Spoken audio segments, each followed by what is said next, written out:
അസ്സലാമു അലൈക്കും വറഹ്മത്തുള്ളാഹി വബറകാതുഹു. മഹാനായ മുഹമ്മദ് ബിൻ മസ്ലമത്തുൽ അൻസാരി റളിയല്ലാഹു അൻഹുവിലൂടെ ബനു നളീറുകാർ വിവരമറിഞ്ഞു.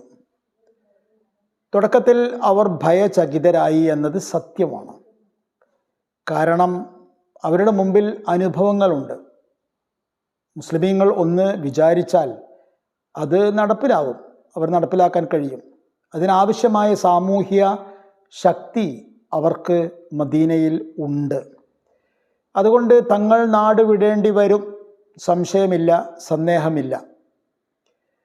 അങ്ങനെ ഇരിക്കുന്നതിനിടയിലാണ് ചില പ്രാദേശിക ജൂത നേതാക്കന്മാർ അവരെ സമീപിച്ചു. നിങ്ങൾ അങ്ങനെ അങ്ങോട്ട് വളരെ പെട്ടെന്നൊന്നും എല്ലാം എടുത്ത് പോകേണ്ട. പോകാം, അങ്ങനെ പറഞ്ഞ് കുറച്ച് കാലം പിടിച്ചു നിൽക്കാൻ ശ്രമിക്കണം. ഒറ്റയടിക്ക് നമ്മളങ്ങോട്ട് പോയാൽ അതിൻ്റെ അർത്ഥം അവർ ഗംഭീര വിജയം നേടി എന്നാണ്. അതുകൊണ്ട് അത് വേണ്ട എന്ന് പലരും പറഞ്ഞു. അത് ശരിയാണെന്ന് ചില ആൾക്കാർക്ക് തോന്നി. അതുകൊണ്ട് അവർ ആകട്ടെ എന്നൊക്കെ പറഞ്ഞ് അങ്ങനെ നമ്മൾ സാധാരണ പറയാറില്ലേ, ചവിട്ടിപ്പിടിച്ച് നിന്നു എന്ന് പറയാറില്ലേ, അങ്ങനെ നിൽക്കുകയായിരുന്നു. അതിൻ്റെ ഇടയിൽ രഹസ്യമായി അബ്ദുല്ലാഹിബിൻ ഉബയ്യ് ബിൻ സലൂല് അവരെ വന്ന് കണ്ടു. മുനാഫിക്കായ അദ്ദേഹം പറഞ്ഞു, നിങ്ങൾ അങ്ങനെ പോകുന്നും വേണ്ട, അത് നിങ്ങളുടെ നാടാണ്, നിങ്ങളുടെ മണ്ണാണ്, നിങ്ങളങ്ങനെ പോകേണ്ട ആവശ്യമൊന്നുമില്ല. പിന്നെ ഒരു കാര്യം ഞാൻ സ്വകാര്യമായി പറയാം, എൻ്റെ കയ്യിൽ 2000 ആൾക്കാരുണ്ട്, ഹസ്രജുകൾ. അവരെ നിങ്ങൾക്ക് സഹായത്തിന് ഞാൻ തരും. മാത്രമല്ല ബനു ഖുറൈളക്കാരെ നമുക്ക് വിളിക്കാം. ഏറ്റവും ശക്തരായ അറബികളായ ഗത്ഫാൻ ഗോത്രക്കാരെ നമുക്ക് വിളിക്കാം, കൂട്ടാം. നിങ്ങൾ ഭയപ്പെടേണ്ട, നിങ്ങൾ പോകുന്നും വേണ്ട എന്ന് പറഞ്ഞു. അങ്ങനെയൊക്കെ കേട്ടപ്പോൾ അവർക്ക് തോന്നി, എന്നാ പിന്നെ ഇവരെല്ലാം സഹായിക്കുമെങ്കിൽ പിന്നെ എന്തിനാ പോകുന്നത്, പോകണ്ട എന്ന് തീരുമാനിച്ചു. അവരുടെ നേതാവ് ഹുയയ്യ് ബിൻ അഖ്തബ് മഹാനായ നബി സല്ലല്ലാഹു അലൈഹി വസല്ലം തങ്ങൾക്ക് വിവരം നൽകി, ദൂതനയച്ചു. ഞങ്ങൾ പോകാൻ ഉദ്ദേശിക്കുന്നില്ല, ഫസ്ന മാ തറ, നിങ്ങൾ എന്താ ചെയ്യാമെങ്കിൽ ചെയ്തോളൂ, ഞങ്ങൾ പോകുന്നില്ല എന്ന് പറഞ്ഞു. അത് വല്ലാത്ത ഒരു ഞെട്ടലാണ് സത്യത്തിൽ തുടക്കത്തിൽ ഉണ്ടാക്കിയത്.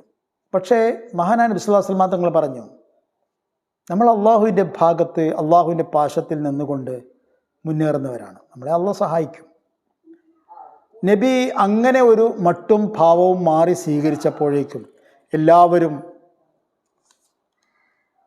ധൈര്യം സംഭരിച്ചു. അധികം വൈകാതെ മഹാനായ നബിയും തൻ്റെ സേനയും ബനു നളീറിലേക്ക് പുറപ്പെട്ടു. ബനു നളീർ മറ്റെല്ലാ ജൂത കുടുംബങ്ങളെപ്പോലെയും കോട്ടകളിൽ താമസിക്കുന്നവരാണ്. മുസ്ലിം സേനയെ കണ്ടതും അവർ പേടിച്ച് കോട്ടകളിലേക്ക് ഉൾവലിഞ്ഞു.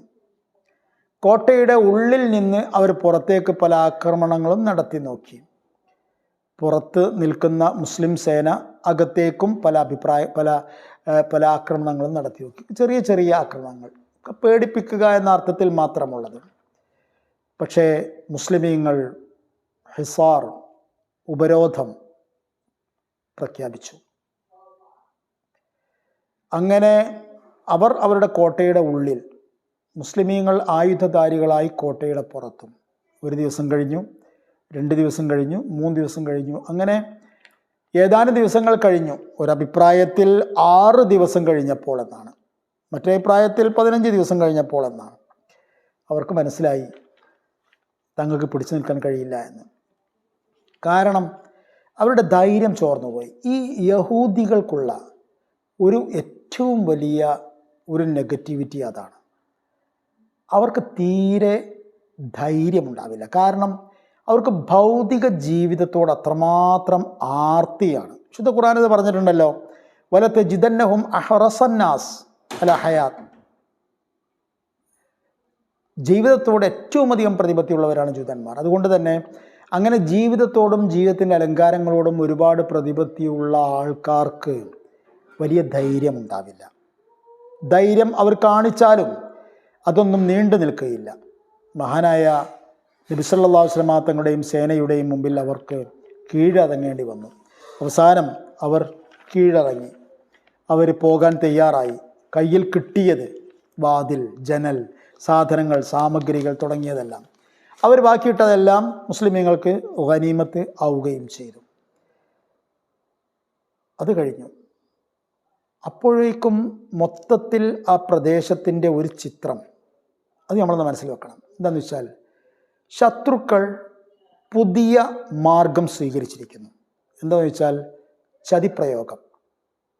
മഅ്സാത്തുർ റജിയയിൽ ചതിയായിരുന്നു, ബിർ മഊനയിൽ ചതിയായിരുന്നു, പിന്നെ ബനു നളീറിൻ്റെ കാര്യത്തിലും ചതിയായിരുന്നു.